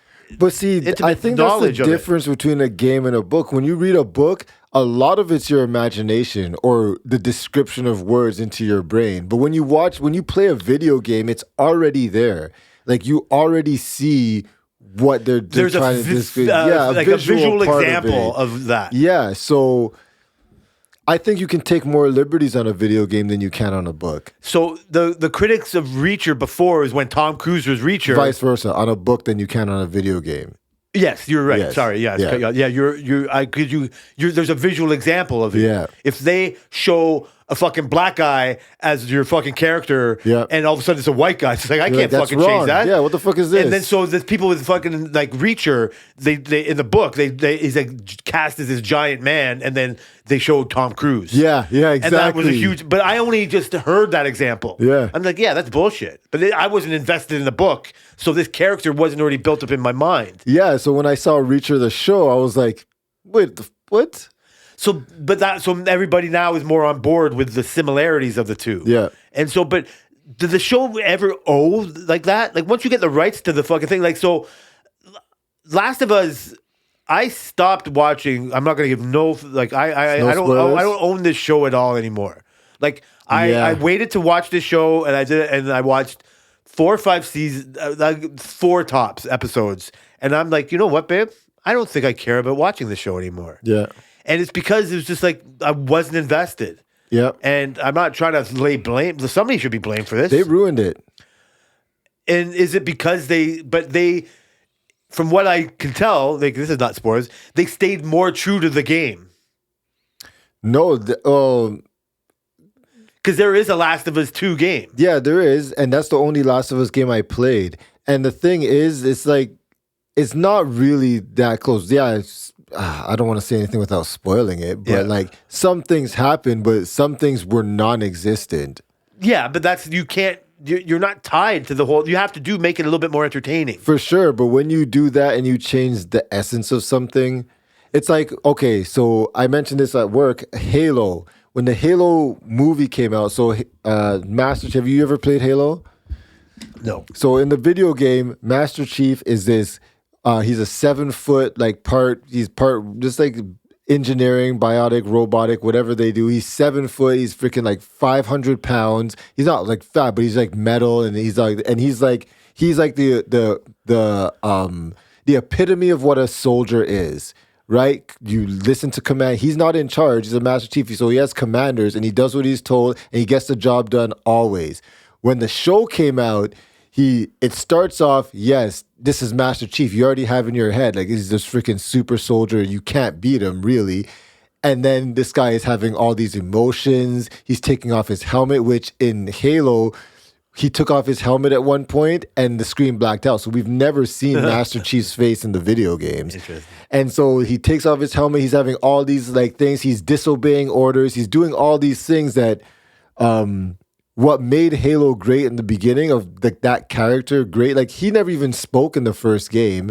And then he started speaking more, but it was just more like, yes, sir, no, sir, nah, this is this is how we kill these people. And now he's doing all these things. And I was like, this is not what I'm watching Halo for. Yeah. Like, I'm not watching Halo to see this guy cry and fall in love with protecting a little girl. Like, I'm watching Halo for you to go there and get the job done, kill some aliens, and overcome whatever challenges you have. When you change the essence of something so much, you just like, I don't want to watch this. I don't want to watch it. So we've all lived in a world where this is based on a true story. Yeah. And then they get to fucking just get to fudge the story over the, like add to it. Yeah. Like But be but responsible. That's not what we watch shit for. Be responsible. No, but I disagree with you. Is that at that time that's not their job. They bought the rights to the essence of what Halo is. Okay. And yeah, that's bad on your opinion. Like I see where your opinion's been heard on that or whatever, but I don't. So with Once Upon a Time in Hollywood for Tarantino, like he doesn't owe me the truth about the Manson murders. No, for sure. He gets to fucking make a movie where that changes. Absolutely. But that's what makes a Tarantino, that he can do it properly and not ruin it. But you can yeah, do those type of but things you could and also not ruin it. You don't have to give it all the 100% fucking importance. It's not the right word, but somebody who wants to critique and go, that never fucking happened. It's not so much about it happened, but okay. If you already have a polarizing character that's a successful character, why change the character? So it didn't work because I started watching Halo and I couldn't care less for whatever reason. Like I just didn't throw it in there, and I could have. Yeah. Probably once of a whole bunch of shows that I might have liked that I never watched. But for me to be drawn into the TV show, because now they don't just want everybody who played the game to be a part of their audience. For sure. They need to give it human emotion. They need to make, you know, what I mean, an F1 Academy show about it all, compared to be like, just tell me when F1 is on instead of F1, 2, 3, Then 4. tell that to Reacher, who really doesn't give a fuck about anybody other than his team, and then everybody else is, you're just somebody who's in a pawn in this story, and then we never hear from you after. Yeah, I'll save you right now because you're in this mission that I'm doing right now, but after this, I don't need to deal with you. Get me go to the thrift store and buy a new t-shirt and I'm out of here. So as great as all that, fucking as integrity is full as integrity as, As that a is. soldier, it's what As a integrity, soldier as is. that it is. I still haven't cared to watch the last season of Reacher. You mean the third season? Yeah, the latest Reacher. So you watched the first one? Yeah, And I the wa- second one? Yeah. Oh, but you didn't watch the No, third one. You because- see, that's what I'm saying. Because it was already good enough. It was good. And now they start okay. to deviate. If you would have watched Reacher and said, I'm not watching this in the first 2 episodes, I'd be like, okay, yeah, that makes sense. But we have, wrong or right, we already have these certain things, stereotypes about certain things in our society. And a soldier in our minds is supposed to be a certain way. And So, I'm just still yeah. on that example, but I can use other examples. 007, James Bond, okay? You know that they just sold the rights. So James Bond, you've watched, how many James Bond movies have you watched? Not I'm a as much big as you. James I probably Bond- have not watched the last 5. Okay, to be honest with so you. my favorite one is Daniel Craig right now. So Okay. he's my favorite James Bond as of right now. But I've watched all of them. And James Bond has always been James Bond, right? And now they sold the rights to the whole James Bond. It's like the first time it'll be changing ownership hands From the Ian Fleming from the family. Ian Fleming family, yes. First time, and that that's a legacy. Yeah, I hear you. And now they're in court fighting to make sure that they have some say so they don't ruin the legacy. Now, what Fuck if you. what if they buy it from them and you completely bastardize it? Then you shouldn't have sold it. You shouldn't have sold it, but you want I I'm talking bought about it. from the consumer side. I'm not talking about from the business Oh, side. it could be a from bad the choice. consumer side. What do we say to that? We don't Oh, I want see that. what you're saying. Yeah. So I don't want to be the person that says James Bond can't be black. For sure. I want to be I'm not even trying to Absolutely. because it's right, because I don't care that much. Absolutely. Like it's not even about like James Bond is a vague person. You know what I mean? Like He is, Like he's 100%. already changed things. Yeah, he's not he really doesn't have, defined. like the Little Mermaid can be black. Yep. James Bond can be black. James Bond can be anybody. That's what I'm saying. So, but there's going to be people that will say that's a bastardization of it. If Of I've course. paid for it, if I've bought it, then I can do whatever. I don't think as a consumer, like they might have to defend it. But for me, I don't know what it would take for me to disown the franchise. if you change James Bond as a person. But so what do you think of, he's not as much of a womanizer as he used to be. That's not James Bond. James Bond was, get rid of that. Sean You can Connery, get- James Bond was fucking bitches left, No, right, and I'm center. saying if you're not a womanizer, you're not James Bond. yeah. But now Yeah. he can't be the same kind He of can't, womanizer. and that's because of the times. They can't even be he can't be even the same drinker. I bet you there's a mandate that you can't show him going to a car right after drinking something. Like I bet Maybe you new. Yeah, I've seen relatively Daniel Craig new, but do like that. that's not my James Bond. My I've seen James- Daniel Craig do that. Yeah, but, of course. But that's not that's changing. 6 years ago. Like, you know what I mean? It's different. No, the last James Bond was No, like no, 2 years but ago. I'm guessing that's not as played up. Maybe it No, happens. He still drinks. but it's not martini, as shaken, not stirred. He still Yeah, pounds. he's still fucking drinks, bitches, I he's get still it, he's- fucking and that's what I'm saying. They didn't change. This is why James Bond is one of the most successful. So if they made him movie gay- series, that's not James Bond. Yeah, I hear you. James Bond I can't. hear He's a you. womanizer, not a That's- mananizer. Mananizer. That's great. That's got to be a term, right? There's got to be manonizers. Is it? That's so fucking funny. But I get what you're saying. Yes, they have the right to do what they want, and for the times you have to shift. But what if they made Harry Potter Harriet Potter? Yeah, I get it. There's just some things. They deserve the criticism that they're going to get. Yes. But me as the owner of the fucking IP of fucking Harry Potter, I get to fucking decide. No, you don't. We get to decide when we stop watching your shit. Yeah, sure. Which is why I guarantee you there won't be a Last of Us 3. There's not going to be a Last of Us 3 after this. But my criticism of it isn't the same criticism that I hear. Like, some of it is a little bit overplayed. Yeah. Like, it's a little too gay right now. Yeah. And they're too much play, but that's fine. I get it. You can get over that. That's not my hang up of it. But I think the fact that they lost 50% of their audience isn't just due to that. I think it's due to that they just really fumbled it. They did. They fumbled it. And turning James Bond gay is fumble. And turning him black isn't not a fumble, but it's also somebody can use that as an example. They can, of for fucking changing my fucking guy, my legacy of my guy. And I hate legacy. I'm abhorrent to fucking tradition and legacy, as 100% has to be like that. But legacy to me isn't necessarily if they're gay or if they're black. The legacy is more so what made that character who they are, what made that character successful in the first place. And if you take that away, then what are we watching? You're not watching the same thing. That's the best criticism. Yes, that makes all the other shit not as important. The essence is the, you know, I mean, you're right.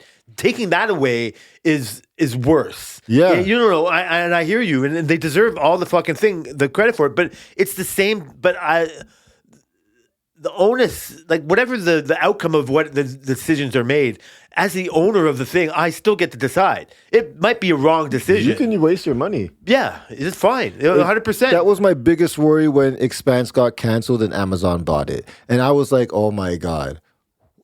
In my opinion, it actually probably got a little better after Amazon bought it. For sure, but now, okay, that's another example. When I remember I brought it up here however many episodes ago when I went to that wedding and somebody heard me talk about, or I heard people talk about it, and they said, oh, you got to read the books. And imagine that, and I never, still, all these days later, I never fucking did it. Really? Yeah, of course for you? Yeah, thanks. I could use to prop up my tables. I know I'm missing that world. Yeah. And then I'm going to be, that world there's no way that the books, other than actually doing the work, like the TV show will never live up to what those books are. Probably not. Because you just get to see it all in your head. They get to expand everything like way more. And so, but like I don't have, obviously not true. I don't have time to read the books. Yeah. I just want to watch the fucking show. And again, that's a great example of, I should rewatch it.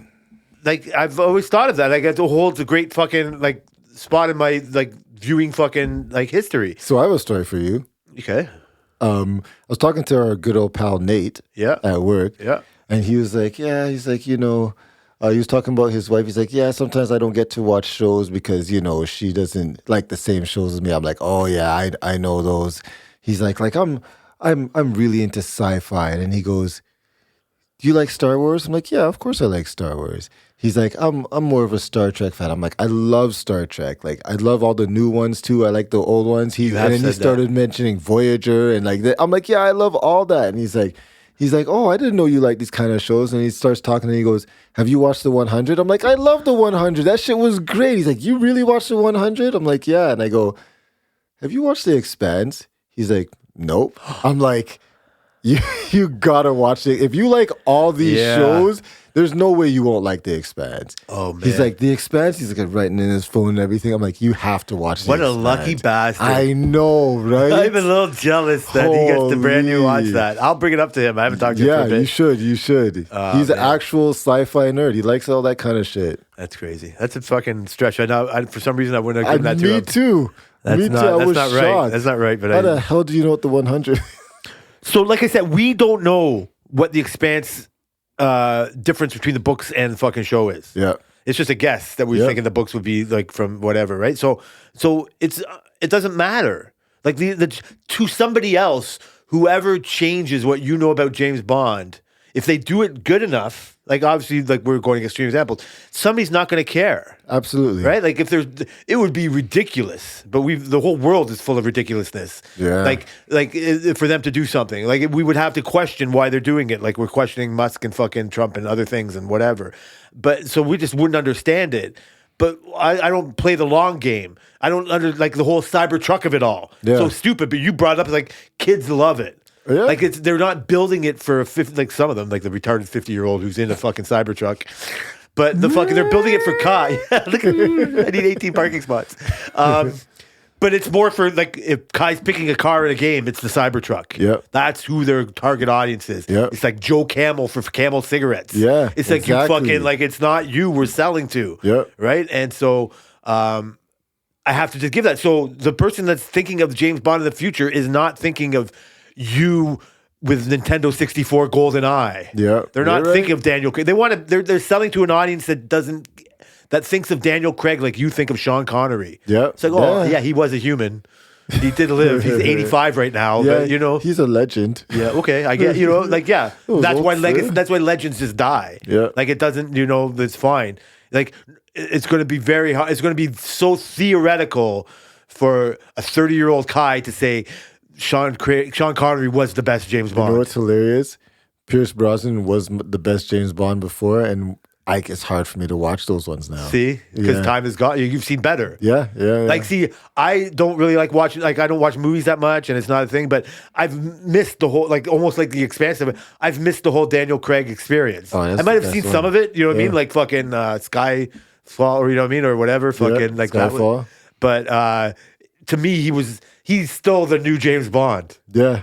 That's Isn't that crazy, right? That's crazy. And so that's almost like Nate watching The Expanse for you. Yeah. I could do, but I don't like. It's just, like obviously, I don't concentrate on the positives of those stories. But like, that's why I think it's a debate. Whatever, go on. They don't have to be No, they don't. beholden to it. And they can do a better job. But like I said, they're selling to the future person that doesn't care about Daniel Craig. Yeah. And that's like, how do we move forward? Like, But better. Yeah. Please, just do it better. Yeah, no, that's the thing. If they make it too current or too of the moment Yeah. and have to make it a fucking rainbow person, that's fucking, you know what I mean? Like, whatever. Well, you know what's that's funny? Like their main objective is fucking social justice. In the last James Bond, Time to Die, I think that was the last one. He disappeared. You're not going to watch it. Go ahead. He disappeared in the movie before, and he went off the grid. He's like, fuck, I'm not going back as James Bond. He's like, fuck this. And so he didn't say that, but he was saying that. And then when he came out, because something happened, he came out and he goes back to MI6. There's already another 007, and it's a black female. Nice. See? Yeah. They have And to do she's that. like, they're like, 007, please come. She's like, I'm 007. He's like, what the fuck? He's like, no. So was there fucking Twitter posts about fucking that? No. There must have been. No, not that I There saw. must have been some Kid Rock fucking There going, this was is the in the worst thing ever. beginning when the rumors were that they were going to make 007 black, but they didn't make it permanent. And, Yeah. And, the real 007 really came back and did his thing. But, she was a badass, too. Yeah, that's what I mean. It all could work. But listen, that was all good. I'm glad we finally got off of the. We Yeah. solved the world's problems again. As We're usual. here next week. Yes, sir. Like 2 weeks from now, we're going not. away again. Yep. So next week we're all about it. Yeah. We'll know more about Kai's piano. It's not Yeah. like he can lose the championship, but No. I really can't wait for it, man. We're really happy to see that. Yeah, it'll be good. And hopefully, we'll find out what if Musk and Trump made up. They'll We'll make find up. out the end of fucking Mobland. I think they'll if make you up, watch yeah. all of Mobland, people were going to talk about it, I guess. I should watch it just to talk about it next week. Yeah, I'm sorry. Now I'm building it. I want to lower the hype a little bit. No, I it's like not it. like a million things that are fucking about to happen, but at least we can talk about it. Yeah, for sure. Okay. Well, I want to thank everyone for listening to the Work Related Podcast. We are related by work on Twitter and all that stuff. And Yeah. we'll see you guys next week. Yes, sir.